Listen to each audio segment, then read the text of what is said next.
여러분 안녕하세요. 서울경제신문 뉴욕 특파원 김영필입니다.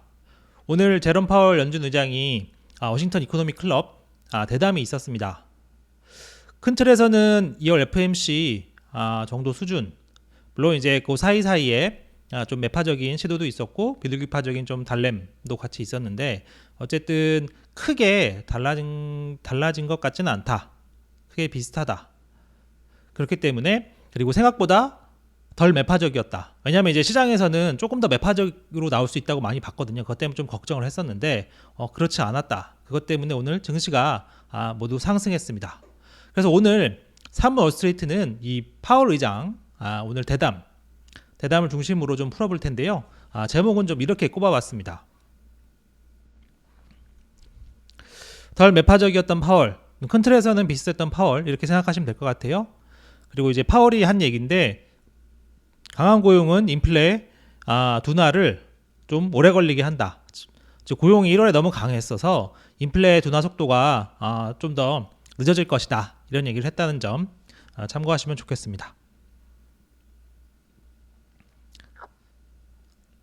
이거는 이제 오늘 데이비드 루벤스타인이죠. 왼쪽에 데이비드 루벤스타인 칼라일 창업주고 여기 이제 파월 의장입니다. 전반적으로 오늘 뭐 농담도 많이 하면서 뭐 즐겁게 하긴 하더라고요. 예. 그래서 오늘 본격적인 방송 시작하기 전에 오늘도 아침에 찾아주신 여러분들 인사 먼저 드리고 시작할 수 있도록 하겠습니다. 오정현님, 유목민님, 얌생이님, 그리고 이신의 막내님, 꽃기오영님, 라멘트님, 신영기님, 파타하라님, 리황님 모두 감사합니다. 예. 파월 의장, 유목민님 말씀대로 매파인데 매파 아닌데 비둘기인데 비둘기 아닌데 좀 오늘 나름대로는 약간 이렇게 중심을 잡으려 많이 노력한 것 같긴 해요. 그래서 이제 오늘 어떻게 나왔었는지 집중적으로 한번 살펴보겠습니다. 오늘 나스닥이 1.9% 상승했고요. S&P, 다우가 각각 1.29%, 0.78% 뛰었습니다. 나중에 다시 한번 볼 텐데 다우는 오늘 조금 약간 근데 이제 파월 의장 대담을 전후로 좀 약간 헷갈려하는 모습은 보이긴 했습니다. 행사가 한 12시 한 42분쯤에 시작했거든요. 그 전에 이제 밥도 먹고 그런 행사여서 본격적으로 두 사람의 대담 12시 한 42분 그때쯤 시작했습니다. 그때부터 증시가 올라가기 시작하죠. 그럼 좋게 봤다는 뜻이겠죠. 근데 이후로 1시부터 또 다시 꺾이기 시작합니다. 대략 제 기억이 맞다면 한 1시 17분 그때쯤 끝났던 것 같아요. 끝난 이후에 마이너스로 돌아갔다가 다시 생각해보니까 크게 큰 틀에서 크게 달라진 거 없다. 그런 식으로 생각한 거죠. 그래서 이제 결국 다시 상승 마감을 했습니다. 하지만 오늘 약간 시장도 헷갈려 했다는 점, 이게 도대체 좋은 건지 나쁜 건지 시장도 좀 헷갈려 했다는 점 참고하시기 바라고요. 그만큼 두 개가 좀 많이 같이 섞여 있다는 얘기겠죠. 그래서 전반적으로는 2월 FOMC와 비교하면 완전히 새로운 얘기는 없었습니다. 예. 대부분 언급했던 내용 아니면 언급했던 내용에서 표현을 조금 다르게 단어를 좀 다르게 썼다는 거 그 정도고 강력한 매파 언사 없었습니다. 월가에서 좀 걱정했던 게 고용 보고서 이후에 너무 세게 나오면 어떡할까 이런 걱정을 했는데 그런 내용은 없었어요. 그리고 매파를 비칠 수 있는 부분도 분명히 있었지만 전체적으로는 생각보다 좀 덜 매파적이었다. 그래서 제가 처음에 말씀드린 것처럼 큰 틀에서는 2월 FOMC 때와 좀 비슷한 건 아닌가 그런 생각이 듭니다. 시장만 놓고 보면 오늘 저녁에 바이든 대통령 합동의회 연설도 있거든요. 그거는 이제 참고하시면 될 것 같습니다. 증시에 직접적으로 영향을 주는 내용이 나오지는 않을 거고 전반적으로 이제 그동안에 바이든 정부의 성과 그리고 앞으로 좀 어떻게 할 건지 그리고 이제 공화당이 좀 당부하는 내용 그런 것들 지정학적이나 이제 중국 같은 경우에는 좀 그쪽 현안에 영향을 줄 수 있겠지만 시장에는 아무래도 좀 상대적으로는 좀 덜 영향을 줄 것 같습니다. 그래서 이제 본격적으로 오늘 파월 의장이 한 얘기 5가지 사실 내용이 FOMC 때처럼 많지는 않기 때문에 5가지 정도로 저 꼭 추렸고요. 하나씩 볼 수 있도록 하겠습니다. 서비스 인플레이션이 첫 번째죠. 서비스 인플레이션이 아직 디스인플레이션, 그러니까 물가 상승률 하락을 보여주지 않고 있다. 고용이 이렇게 강한 것이라고는 우리도 생각하지 못했다. 이것은 왜 우리가 인플레이션 하락 또는 인플레이션과의 싸움이 상당히 오랜 시간이 걸리는 작업인지 보여준다. 이 부분이 좀 눈에 좀 띄죠. 오늘 한 얘기 중에 아마 이 질문이 첫 질문이었을 겁니다. 이 부분이 좀 상당히 눈에 띄었어요. 뭐 상당이란 말도 썼고, 그리고 그 과정은 매끄럽지 않고 울퉁불퉁할 것이다. 뭐 범피할 것이다. 그래서 추가적인 금리 인상이 필요하다. 추가적인 금리 인상 얘기는 어차피 온고잉 인크리스가 필요하다고 얘기했으니까, 지속적인 금리 인상이 필요하다고 했으니까 금리 인상은 더 계속하는 건데, 어쨌든 고용이 너무 강하다. 그래서 우리는 인플레이션 하락이 상당히 오래 걸린다. 우리가 그렇게 얘기하지 않았느냐. 이게 그 증거다.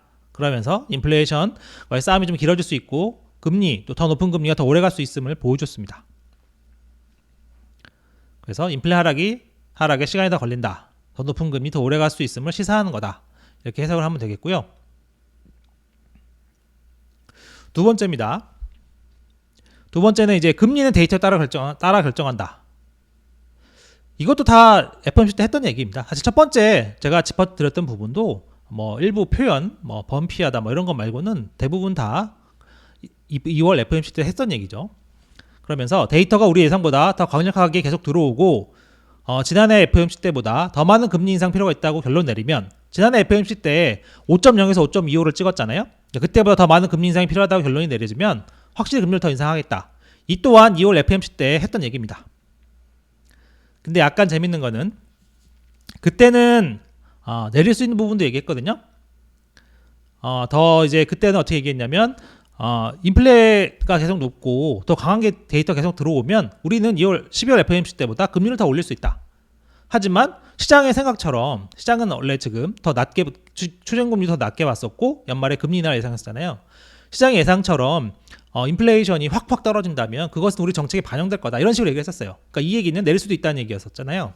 근데 이번에는 오르는 쪽만 얘기했습니다. 그 다음에 약간 말을 더듬었는데 할까 말까 하다가 안 하는 듯한 느낌을 받았어요. 물론 처음부터 할 생각이 없었는지도 모르겠지만 어쨌든 이번에는 오르는 쪽만 얘기했습니다. 약간 조금 신경을 썼다는 느낌이 조금 개인적으로 받았습니다. 세 번째 부분은 이제 시장이 좀 좋게 본 부분들이에요. 올해 인플레이션이 상당히 감소한다, 이렇게 얘기했습니다. 상당히. 여기도 시그니피컨틀리라는 수식어를 썼거든요. 상당히 감소한다, 이런 얘기를 했어요. 그러면서 연준의 타겟은 내년이면 비슷해질 것이다. 요 부분 상당히 감소한다. 물론 이제 그 인플레이션 타겟에 비하면 상당히 여전히 높죠. 여전히 높지만 올해 꽤 많이, 절대적인 수준에서 꽤 많이 떨어진다, 이런 얘기를 오늘 한 거죠. 그러니까 이제 시장이 상당히 떨어져? 여기에 좀 이게 고무적이구나 생각을 했던 거죠. 추가로 이런 내용이 있었습니다. 이제 데이비드 루벤스타인이 이렇게 질문을 했어요. 자기가 세보진 않았는데 2월 FOMC 때 파월 당신이 디스인플레이션이라는 단어를 11번 썼다고 하더라. 그 이후에 고용보고서가 나왔는데 고용보고서 나온 이후, 그러니까 지금도 11번을 쓸 수 있겠느냐, 그렇게 물어봤어요. 그랬더니 이제 파월이 단어 조동사를 좀 어떻게 써야 될지 may로 썼다가 왔다 갔다 했는데, 어쨌든 결국은 나는 확실히 디스인플레이션이라는 단어를 쓸 수 있다, certain이라는 표현을 썼습니다. 그래서 디스인플레이션이라는 부분을 재확인했다는 점, 이 점에서 월가가 오늘 특히 좀 긍정적으로 봤습니다. 왜냐면 이제 지난번 FOMC 때도 저는 이제 그때 매퍼보다는 비둘기라고 평가를 했었잖아요. 한번 월스트리트에서 그렇게 평가를 했었는데, 어쨌든 월가 일부 투자자들은 디스인플레이션 그걸 이제 많이 제기했고 처음 제기했다, 그렇게 보면서 되게 긍정적으로 본 분들이 있었는데, 이날도 이거를 부인하지 않고 디스인플레이션 말 쓸 수 있다, 그리고 올해 상당히 인플레이션 감소할 거다, 이렇게 얘기했다는 점에서 증시가 오늘 좋게 나왔다, 이렇게 생각하시면 될 것 같습니다. 4번은 약간 추가적인 부분인데, 인플레이션 타겟 2%는 글로벌 스탠더드다, 그래서 바꿀 생각이 없다, 이렇게 잘라 말했습니다. 그러면서 내가 FOMC에서 보낸 메시지는 2%로 가기 위한 길이 상당히 남아있다. 이 부분은 약간 인플레이션 싸움과의 이제 헌신, 이런 걸 또 얘기하는 거죠. 이건 참고만 하시면 될 것 같고요. 계속 말씀드리지만 인플레 타겟 2%는 당분간 바꿀 가능성이 제로입니다. 일단 나중에 바꿀 수 있을지는 모르겠어요. 어쨌든 지금 인플레이션과 전쟁 중에서는 절대로 바꿀 가능성이 없습니다. 참고하시면 좋을 것 같고요. 대체제표 축소 어제자로 8조 4천억 달러라고 얘기를 하더라고요. 그러면서 이제 구체적인 목표가 있는 건 아니지만 최소 수년 동안 뭐 couple of years라고 했으니까 뭐 2년에서 뭐 좀 더 많게도 갈 수도 있겠지만 계속 줄여 나갈 거다. 그러니까 어쨌든 금리 인상 중단 얘기가 지금 나오고 있잖아요. 근데 그거랑은 별도로 대체대조표는 계속 뭐 한동안 줄일 거야. 이런 얘기를 한 겁니다. 그러니까 대체대조표는 계속 당분간 계속 줄어든다. 이렇게 생각하고 계시면 될 것 같습니다. 6번은 제가 이제 그 독자분들과 시청자분들 좀 평소에 참고하시라고 오늘 좀 이제 데이비드 루벤스타인이 평소에 이제 FOMC 그런 얘기를 많이 물어봤어요. FOMC 어떻게 운영되는지, 너는 평소에 뭐 하는지 이런 걸 많이 물어봤습니다. 그래서 이제 누구랑 만나서 이렇게 조언을 듣느냐, 약간 그런 얘기였어요. 그런 질문이었어요. 그래서 이제 지난 60에서 10년 동안 연준 의장과 재무장관은 매주 아침이나 점심 식사를 같이 했다. 그래서 지금도 그렇게 하고 있다. 재무장관은 제닛 옐런일 테니까 같이 맨날 만난다는 얘기죠. 이 얘기는 재무부와 계속 정책 조율을 하고 있다는 얘기겠습니다. 그래서 그런 부분을 알고 계시면 좋을 것 같아서 하나 가져왔고, 그리고 추가로 백악관 국가경제위원회 위원장, 뭐 지금 브레이너드가 조만간 간다 그런 얘기가 있죠. 거기과는 그 사람과는 비정기적으로, 경제자문위원회 여기 위원장과는 정기적으로 점심을 한다. 그래서 제가 말씀드렸지만 브레이너드가 백악관을 가게 되면 어쨌든 연준과의 그런 의사소통 창구는 계속 유지된다. 그런 부분, 이제 그런 전체적인 흐름과 이 그 사실을 좀 알고 계시면 되게 좋습니다. 이게 전체적으로 어떻게 돌아가는지를 알고 계시면 되게 좋아요. 그러니까 브레이너드가 그냥 백악관 가면 끝나는 건가? 그런 건 아니다. 왜냐하면 브레이너드라고 짚어서 얘기하진 않았지만 지금도 평소에도 그렇게 하고 있다는 게 나오잖아요. 그래서 이런 부분들 보면 백악관과 연준도 계속 의사소통을 하고 있다는 점 다 나타나니까 연준이 어떻게 굴러가는지, 그리고 정치적으로는 어느 정도 영향을 받는지 이런 것들을 감적으로 알 수 있습니다. 이런 걸 아예 모르면 감 잡기가 좀 어려워요. 근데 이제 알고 있으면 좋으니까 이거 제가 오늘 갖고 왔어요. 재밌는 얘기 오늘 좀 많이 했어요. 그리고 이제 FOMC 첫날은 둘째 날 이틀에 걸쳐서 하잖아요. 첫날은 미국 경제에 대한 얘기를 서로 나누고, 둘째 날은 통화 정책에 대한 얘기를 한다. 이것도 참고 삼아 알고 계시면 좋을 것 같아요. 그리고 이제 파월이 이런 얘기를 했습니다. 18명, 그러니까 이제 총 19명이거든요. 그 이제 보팅 인원이 12명이고 나머지 7명은 뭐 이제 보팅, 그러니까 이제 투표권이 없지만 그 본인을 뺀 18명 모두와 한 번씩 얘기를 한다고 합니다.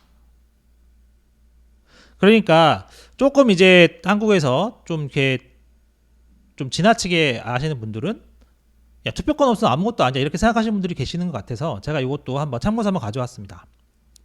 파월이 모든 사람과 만나서 한 번씩 다 얘기를 한다고 하잖아요. 얘기를 하면 그냥 너 잘 지냈어? 이런 얘기를 하진 않겠죠. 물론 그런 얘기도 하겠습니다만 통화정책, 금리 어떻게 가져갈 거냐 모두랑 다 얘기한다는 겁니다. 물론 그 와중에 뭐 파월이 설명을 하는 부분도 있었고 상대방 설득할 수도 있고 설득을 당할 수도 있잖아요. 그러니까 이런 부분들 모든 그 연준 위원들이 직간접적으로 통화정책 결정에 영향을 미친다. 이런 부분, 이런 배경 지식을 알고 계시면 좋을 것 같아서 제가 갖고 왔습니다. 그리고 요건 약간 재밌는 건데 트럼프 전 대통령한테는 연준 인장할 때 전화를 좀 종종 받았대요. 유스2라고 표현을 했거든요. 바이든 전화는 받은 적이 없다고 합니다. 이거는 이렇게 볼 수도 있습니다. 트럼프는 좀 이렇게 러프하다거든요. 좀 거칠기 때문에 본인이 답답하니까 직접 전화했을 수도 있고, 바이든은 다른 사람 통해서 시켰을 가능성이 높아요. 왜냐하면 바이든은 굉장히 정치적인 분이고 노회한 분이죠. 상원의원을 벌써 수십 년 한 분이 아닙니까? 그러니까 본인이 직접 전화할 일은 없죠. 아마 경제자문위원회 위원장 아니면 뭐 NEC 위원장 아니면 다른 사람 통해서 연락을 했겠죠. 예, 그런 차이가 있을 수 있습니다. 요 본만 놓고 뭐 겉으로 보면 바이든이 더 독립적인 사람 같고 연준의 그 독립성을 다 지켜줄 수도 있는 것 같지만 꼭 그런 건 아니라는 점. 예, 요 좀 설명 좀 길었는데 요거는 이제 6번 같은 경우에는 연준을 평소에 이해하신 도움이 될 것 같아서 가져왔습니다. 그래서 조금 더 설명을 드리면 어쨌든 디스인플레이션은 전혀 보이지 않고 있다. 특히 근원 서비스, 주택을 뺀 근원 서비스에서는 디스인플레이션이 전혀 보이지 않는다. 이런 얘기. 그래서 고용보고서 관련해서는 고용이 이렇게 강할 것이라고 몰랐다. 상당히 오래 걸리는 작업이다. 이거는 약간 매파적으로 볼 수 있죠. 그래서 이제 오늘 시장의 평가는 이렇습니다. 결과적으로는 FOMC 때와 큰 틀에서는 좀 다르지 않다. 그래서 코메리카 은행에서 이렇게 평가를 했죠. 파월이 이날 더 공격적으로 나올 수 있었다. 근데 그렇게 하지 않았다. 그래서 앞으로 한 번에서 두 번, 그러니까 3월, 5월, 뭐 적으면 3월, 뭐 많으면 또 5월까지는 최소한 금리를 올릴 것 같다. 이렇게 평가를 했습니다. 그래서 이제 그 오늘 한 5가지를 짚어드렸는데 결과적으로는 파월이 약간 매파적으로 보일 수 있는 부분도 있었지만 전체적으로는 꼭 더 이렇게 매파적으로 나오지 않았다. 그렇게 충분히 매파적으로 나올 수 있는 기회가 있었음에도 고용보고서를 근거로 더 매파적으로 나올 수 있는 근거가 있었음에도 굉장히 매파적으로 나오지는 않았다. 그렇기 때문에 전체적으로는 비둘기인 것 같기도 하고 매파인 것 같기도 하지만 어쨌든 지난 2월 FOMC 수준에서 크게 벗어난 것은 아니고 덜 매파적이었다. 그래서 오늘 증시가 조금 상승했다. 조금까지는 아니죠. 더 많이 상승했죠. 증시가 상승했다. 이렇게 좀 해석을 하시면 될 것 같습니다. 그리고 이제 비둘기파적인 모습도 좀 보여줬었죠. 인플레이션이 상당하게 감소한다. 상당하게 감소한다. 그리고 내년이면 연준의 타겟에 비슷하게 갈 것 같다. 그런 얘기를 했다는 거. 그리고 디스인플레이션이란 말 지난번에 11번 썼는데 오늘도 꼭 뭐 디스인플레이션 말은 쓸 수 있다. 11번 쓰겠다는 얘기는 아니지만 어쨌든 쓸 수 있다. 이렇게 해서 투자자들의 마음을 달래줬다는 거. 그래서 이제 시장에서 이렇게 보는 분들도 계시더라고요. 파월 의장이 딱히 시장과 싸우려고 하지 않았다. 그냥 이제 뭐 물 흘러가듯 넘어갔다. 이런 얘기입니다.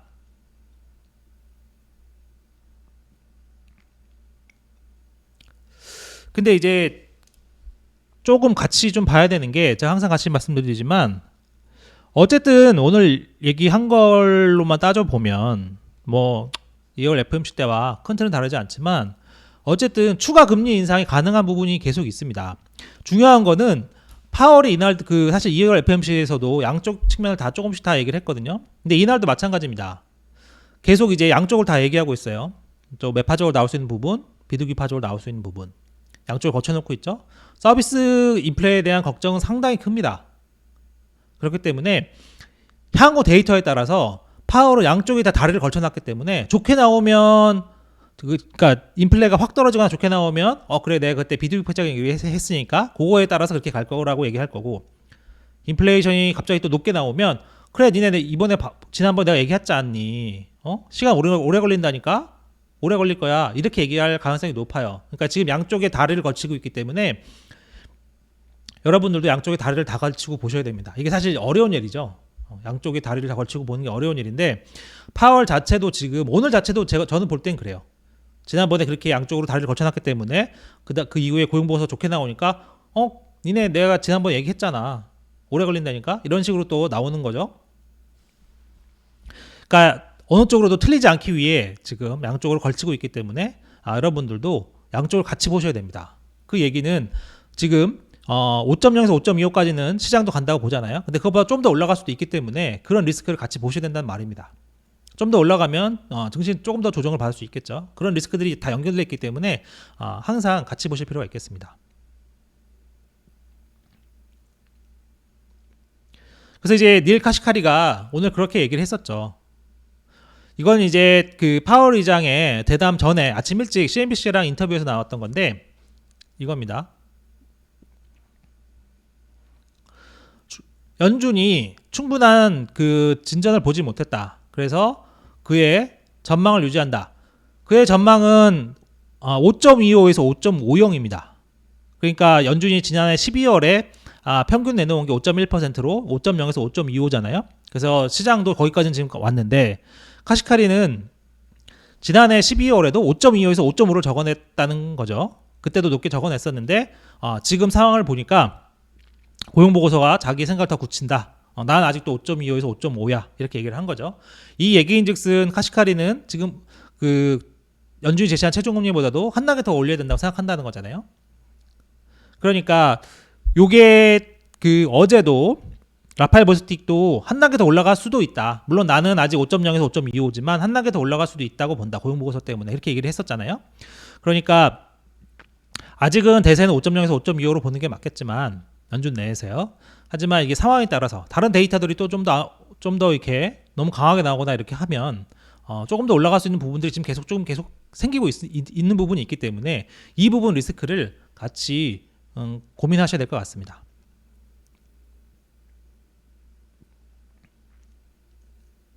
그래서 CME 페드워치도 5.25에서 5.50 확률이 조금 더 올라갔습니다. 전날보다 한 8.2%포인트. 말씀드린 건 6월 기준이에요. 그러니까 이제 3월에 올리면 4.75에서 5.0이 되고 5월에 올리면 이제 5.0, 5.25가 되는 거죠. 그래서 보통 이제 거기까지 해서 1 플러스 1이 되는 거였는데 6월에 한번 또 올린다. 이렇게 되면 그게 5.25에서 5.50이 되는 거거든요. 그래서 6월 FOMC에서 5.25에서 5.50이 되는 게 확률이 37%라고 하는 거죠. 그러니까 하루 만에 또 8% 가까이 오른 겁니다. 이건 뭐 시간마다 계속 시시각각 변하기 때문에 좀 차이는 있을 수 있습니다만 어쨌든 그 시장에서도 이 5.25, 5.50 가능성이 좀 높아지고 있다. 그러니까 같이 보실 필요가 있겠다 말씀을 드리는 거죠. 오늘 CT에서는 그래서 6% 간다는 얘기는 아니고 대비를 해야 된다. 프리페어라고 얘기했습니다. 대비는 해야 된다. 6% 좀 되짚어보면 한참 전에 좀 시간이 됐는데 제이슨 파머 이런 사람들도 6% 얘기를 했었고 그 레리 서머스 이런 사람도 6% 얘기를 했었죠. 근데 이게 다시 돌고 돌아서 이제 고용이 너무 강하다 보니까 다시 6% 얘기가 조금씩 있다는 거. 6%까지는 아니지만 어쨌든 한 눈금 더 오른쪽으로 갈 수 있다는 점이 있기 때문에 그 부분을 계속 제가 말씀드리는 겁니다.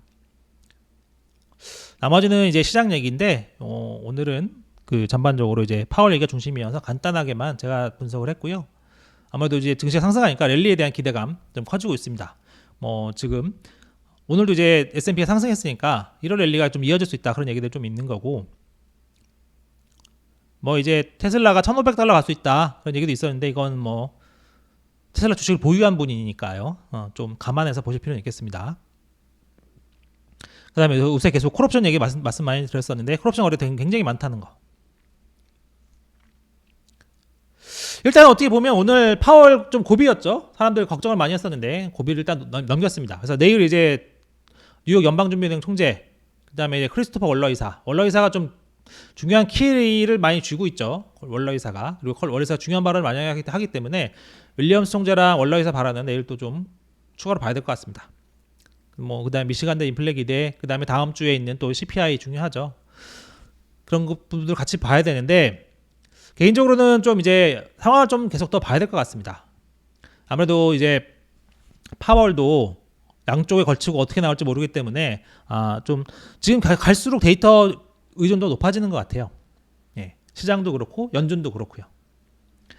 그래서 이제 르네상스 매크로 리서치에서는 고용이 계속 강하면 연준은 측정되는 것보다 더 많이 금리 인상을 해야 된다. 그래서 지금 현재는 어쨌든 시장도 그렇고 연준도 그렇고 최종 금리는 5.0에서 5.25가 반영이 돼 있는 거고 대신 시장은 연말에 금리 인하가 반영이 돼 있죠. 근데 지금 상황에 따라서는 연준 내에서 5.0에서 5.25가 아니라 5.25에서 5.0, 5.5까지도 갈 수 있다. 그런 얘기가 나오고 있다는 거. 그러니까 여기서 다시 또 조금씩 또 균열이 좀 생기고 있는 거죠. 그렇기 때문에 이 금리가 더 올라가게 되면 당연히 단기적으로는 시장에 안 좋은 영향을 줄 수 있기 때문에 그 부분을 같이 봐야 될 것 같습니다. 물론 금리를 더 올릴 수 있다는 거는 시장이 그만큼 미국 경제가 잘 버틸 수 있는 부분도 있기 때문에 그 연착륙 가능성도 있다 생각할 수 있겠지만 그건 이제 고용이 어느 정도 버티느냐 이게 또 중요하겠죠. 장기 리스크 요인은 그냥 한번 읽어보시면 좋을 것 같습니다. 그래서 어쨌든 데이터가 언제든지 좀 출 수 있기 때문에 CPI도 제가 어제도 한번 짚어드렸잖아요. CPI도 좀 예를 들면 전월 대비 좀 높게 나오면 어떻게 될 건지. 블룸버그 집계체로 보면 전월 대비 0.5% 증가인데 12월에는 마이너스 0.1이었거든요. 그래서 그럴 때는 좀 시장이 어떻게 반응할지 이런 부분들을 같이 한번 볼 필요가 있겠습니다. 그래서 제가 이제 준비한 영상은 여기까지고요.